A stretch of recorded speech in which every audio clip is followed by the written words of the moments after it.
પ્રસન્નકર સ્તોત્ર. કારતક, ચૈત્ર અને ભાદરવો એ 3 માસ પિતૃઓના કહેવાય છે. તેની પ્રસન્નતા માટે આ સ્તોત્ર આપવામાં આવે છે, જે સર્વ દ્વારા પૂજિત અમૃત એટલે કે અદ્રશ્ય, તેજસ્વી, ધ્યાન તથા દિવ્ય દ્રષ્ટિ સંપન્ન છે. તે પિતૃદેવોને હું સદા નમસ્કાર કરું છું.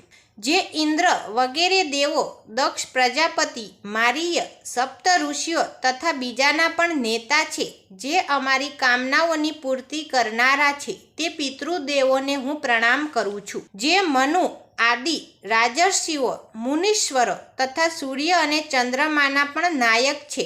સર્વ જળને સમુદ્રમાં રહેનારા પિતૃઓને હું નમસ્કાર કરું છું. જેઓ નક્ષત્રો, ગ્રહો, વાયુ, અગ્નિ, આકાશ અને ભૂલોક એટલે કે જ્યોતિલોક તથા પૃથ્વીના પણ નેતા છે, તે પિતૃઓને હું હાથ જોડીને નમસ્કાર કરું છું. જેઓ દેવર્ષિઓના જન્મદાતા છે, જે સર્વ લોકો દ્વારા વંદિત છે તથા સદા અક્ષય ફળના દાતા છે, તે પિતૃઓને હું હાથ જોડીને પ્રણામ કરું છું. જેઓ પ્રજાપતિ, કશ્યપ, સોમ, વરુણ તથા યોગેશ્વરના સ્વરૂપે રહેલા છે, તે સર્વે પિતૃઓને હું હાથ જોડીને ભાવપૂર્વક પ્રણામ કરું છું. 7 લોકમાં રહેલા 7 પ્રકારના પિતૃગણોને મારા ભાવપૂર્વક નમસ્કાર હો. તે સાથે યોગ્ય દ્રષ્ટિ સંપન્ન સ્વયંભૂ બ્રહ્માજીને હું પ્રણામ કરું છું. ચંદ્રના આધાર પર પ્રતિષ્ઠિત તથા યોગમૂર્તિ ધારણ પિતૃગણોને હું પ્રણામ કરું છું.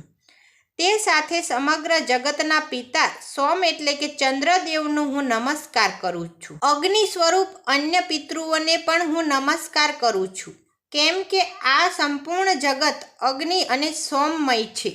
જે પિતૃઓ તેજમાં રહેલા છે, જે આ સૂર્ય અને અગ્નિના રૂપમાં દ્રષ્ટિગોચર થાય એટલે કે દેખાય છે, તથા જેઓ જગત સ્વરૂપ અને બ્રહ્મ સ્વરૂપ છે, તેમને પણ હું પ્રણામ કરું છું. યોગી રૂપે રહેલા સર્વ પિતૃઓને હું એકાગ્ર ચિત્તથી પ્રણામ કરું છું. મેં કહેલા સર્વ પ્રકારના પિતૃદેવોને મારા વારંવાર પ્રણામ છે. સ્વાધા શબ્દથી ભોજન સ્વીકારનાર પિતૃઓ, આપ સર્વ મારા પર પ્રસન્ન થાવ.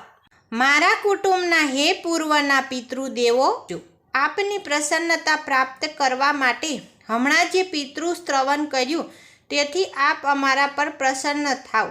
તેથી અમારી સર્વ મનોકામનાઓ આપના આશીર્વાદ અને આપની કૃપાથી શીઘ્ર પૂર્ણ થાય. આ સ્તોત્રનો રોજ પાઠ કરવાથી પિતૃદેવ શાંત થાય છે.